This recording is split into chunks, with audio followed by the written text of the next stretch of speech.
على رسوله الكريم وعلى آله وأصحابه أجمعين أما بعد فأعوذ بالله من الشيطان الرجيم وما أرسلناك إلا كافة للناس بشيرا ونذيرا صدق الله المولانا العظيم मेरे दोस्तों मेरे अजीजों বুক ভরা ব্যথার কষ্ট নিয়ে রাজপথে দেশের মুসলমান শুধু দৌড়াচ্ছে একটি কথা শোনার অপেক্ষায়।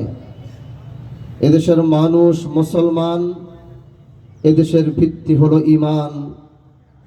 এবং আমরা বারবার দেখেছি, আমরা বারবার শুনেছি, যাদেরকে এতদিন আমাদের জোরপূর্বক যাকে আমাদেরকে বন্ধু বানানো হয়েছে, ডানে তাকাইলেও ভারত, বামে তাকাইলেও ভারত, সামনে তাকাইলেও ভারত।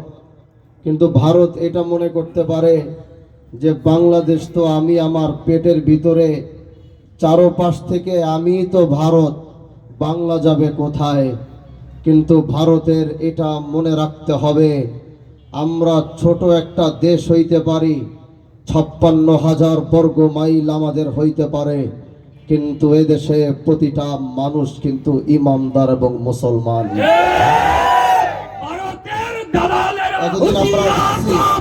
এতদিন আমরা দেখছি এই ভারতকেই আমাদের বন্ধু বানানোর চেষ্টা করা হয়েছে।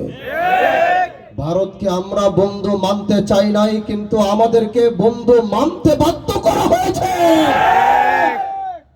আমাদের ত্রিপুরার বাঁধ ছেড়ে তারা আমাদের ফেনীর মাটিকে বন্যায় ভাসাইছে। তিস্তার পানি যখন আমাদের প্রয়োজন, তখন তারা তিস্তার পানি বন্ধ করে, আর যখন বাংলায় তিস্তার পানি প্রয়োজন নাই, তখন তারা বাংলা পানি দিয়ে ভাসিয়ে দেয়। ভারতের দূতাবাস ভেঙে দাও মেরে দোস্ত, ভারতকে আমি বলতে চাই, ভারতকে আমি বলতে চাই, ভারতের মানুষদেরকে আমি বলতে চাই, ভারতের প্রধানমন্ত্রী গলা কাটা মোদীকে তোমাকে বলতে চাই, তোমরা হয়তো সংখ্যা বেশি হইতে পারো, তোমাদের মধ্যে যুদ্ধের ময়দানে নামলে তোমরা পালাবার চেষ্টা করবা, কিন্তু বাংলার মুসলমান বুকের টাকা রক্ত দিয়ে শহীদ তামান্না করবে, বলো ঠিক কি? আমরা এখনো অপেক্ষায় রয়েছি, আমরা এখনো অপেক্ষায় রয়েছি।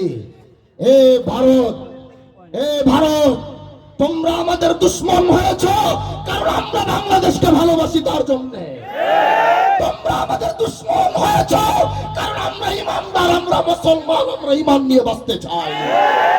এজন্য ভারতের আজ ভারত সামনে দুর্গা পূজা আসতেছে, জানি কেন আপনার রামগিরি এটা করেছে, আমরা জানি। আমরা তো শুধু বক্তব্য দিচ্ছি, কিন্তু ইন্টারন্যাশনাল পলিটিক্স যদি চিন্তা করি তাহলে আমরা জানি কাজটি আপনি কেন করেছেন।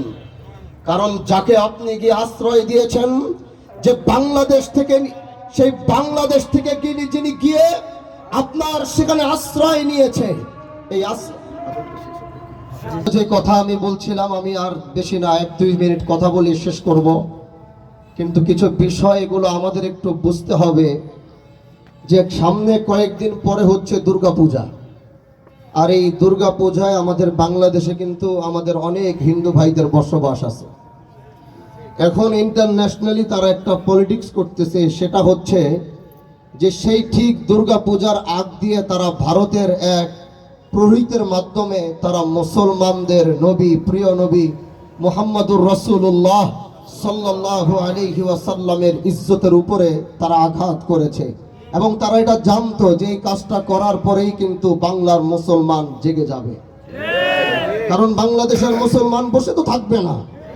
কিন্তু আমরা তাদেরকে স্পষ্ট করে বলতে চাই, দুর্গা পূজা এই দেশের মানুষ করবে, কিন্তু এরকমও হইতে পারে, আমি বললাম, হঠাৎ করে দেখবেন যে দুর্গা পূজার বাংলাদেশের কোনো পুরোহিতকে গিয়ে গলাকাইটা হত্যা করছে, বা দেখবেন যে কোনোভাবে দুর্গা পূজাকে কেন্দ্র করে, আমি আপনাদেরকে অগ্রিম বলে দিচ্ছি যে দেখবেন যে বাংলাদেশের এই দুর্গা পূজাকে কেন্দ্র করে কোনো গিয়ে দেখবেন হঠাৎ করে কোনো হিন্দু পাদ্রী বা কোনো পুরোহিতকে কেউ গিয়ে হত্যা করে আমাদের মতো দাড়ি টুপিওয়ালাদেরকে সামনে এনে বলবে যে আমরা হত্যা করেছি।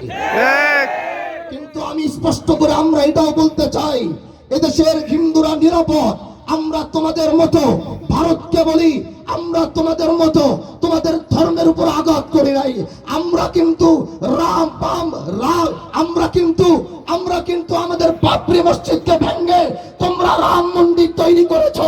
আমরা কিন্তু কোনো মন্দিরকে ভেঙে সেখানে মসজিদ তৈরি করি নাই। কিন্তু আমাদের কথা স্পষ্টই, যদি তোমরা আমাদেরকে এভাবে আঘাত করবা, তিস্তা দিয়ে আঘাত করেছো, মেনে নিয়েছি। ত্রিপুরা খুলে পানি দিয়ে আঘাত করেছো, মেনে নিয়েছি। কিন্তু নবীর ইজ্জতে আঘাত করবা, নিজের জীবনের সর্বোচ্চ রক্ত দিয়ে, জীবন দিয়ে নবীর ইজ্জতের হেফাজত করবো। পারবেন তো ইনশাআল্লাহ? এজন্য স্পষ্ট ভাই, আমার বক্তব্য শেষটুকু বার্তা দিয়ে আপনাদের থেকে বিদায় নেব। আজকের এই সূর্যনগরের এই ময়দান থেকে প্রতিজ্ঞা করুন, নবীর ইজ্জতের হেফাজতের জন্য জীবন প্রয়োজন হলে কারা কারা জীবন দিতে প্রস্তুত।